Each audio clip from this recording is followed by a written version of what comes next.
Okay, so I'm wanting to start a new video series called Radical Solutions. Get it? Solutions.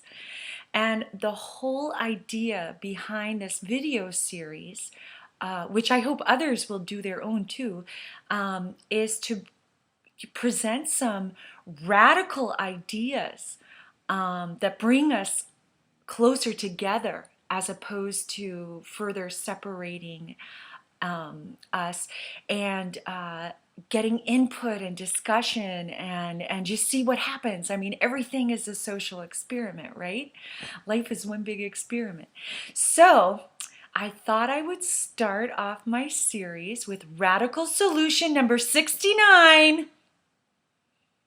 What the world needs now is more prostitutes, hookers, whores, harlots, sluts, whatever you want to call them, conscious sex workers, dakinis, tantrikas, whatever you want to call them, courtesans. So allow me to explain. I think you might be surprised how many times men offer me money in exchange for sex. I guess they think because I'm an advocate for the love revolution, and a lot of them, they're like, oh, she's a hippie or a free spirit, whatever, which I am.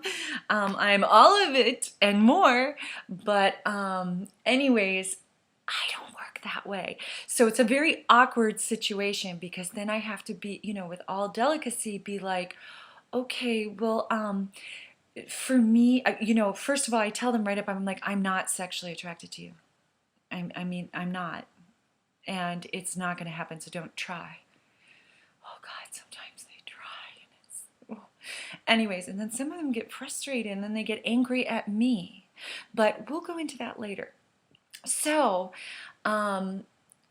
basically, I explained to them that, after much sexual experimentation, which I've written about a lot of it, so just Google it, that for me, sex is a sacred act. It's a union of divine masculine and divine feminine energies, which are not gender specific, I might add.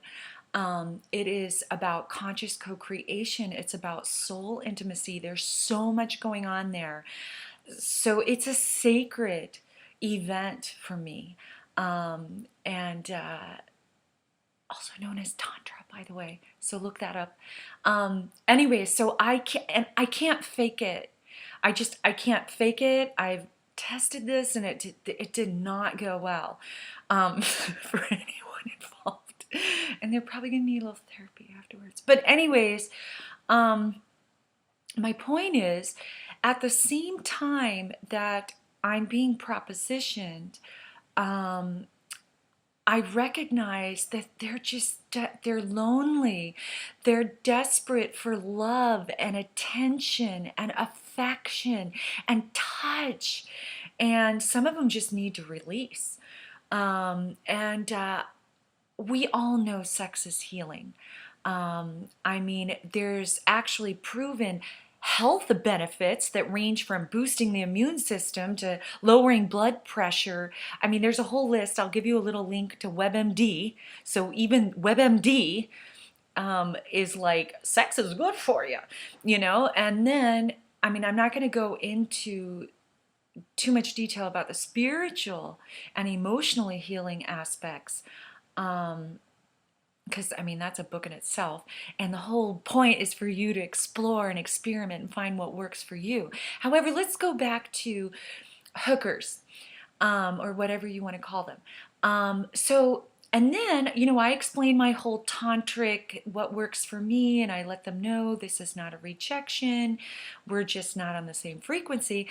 And then I say, listen, if I had money right now, I would go buy you a top shelf prostitute, a sacred sexual healer, a healing courtesan for you. because that would be so healing on so many levels. So I know that sounds very controversial, but this is also why I have the utmost respect and admiration for all the women, men, transgenders, and those in between sex workers. If you've ever been to Thailand, you'll know what I'm talking about, who have the gift and the patience to provide sexual healing to all without discrimination and with love, preferably conscious, with love and compassion, without judgment. Because I mean, you know, I, I don't want to have sex with this person. So let's go back. So then the idea, I feel this trade, which the rumor is it's the oldest profession in the world. I don't know. I'll let you guys verify that.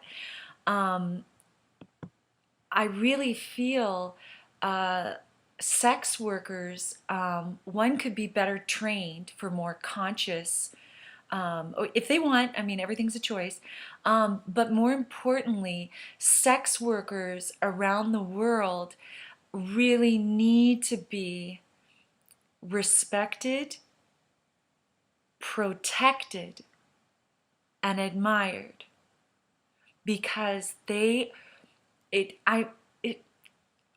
okay, just imagine, there's so many angry men out there, and instead of releasing that Kundalini sexual energy, they take it out on their spouse, or they take it out on their children. I mean, that's the root of most child molestation, people. Also, they take it out in anger, they get in fights, they go to war. My theory is that if we lived in a culture where sex is viewed as a healing tool, and we had more respect and protected and admired our sexual healers among us, instead of abusing them or criminalizing them, or calling people sluts and whores and all that other weird stuff. I'm just saying, I see how that can raise the vibration for everyone. So I think I'm just going to leave it there, because there's a lot in there if you really listen. And remember, this is about beautifying and transforming our world through love. And sex is a huge part of that. That's still very taboo everywhere. And therefore, I think we should just have a little more appreciation, admiration, and respect for those people that take that on. Because let's be honest, there's just some people you don't want to have sex with. This way, everyone gets their needs met. So anyways, I can't wait to hear the feedback on this. All right, thank you for playing along, and thank you for your input, and thank you for being part of the SOULution.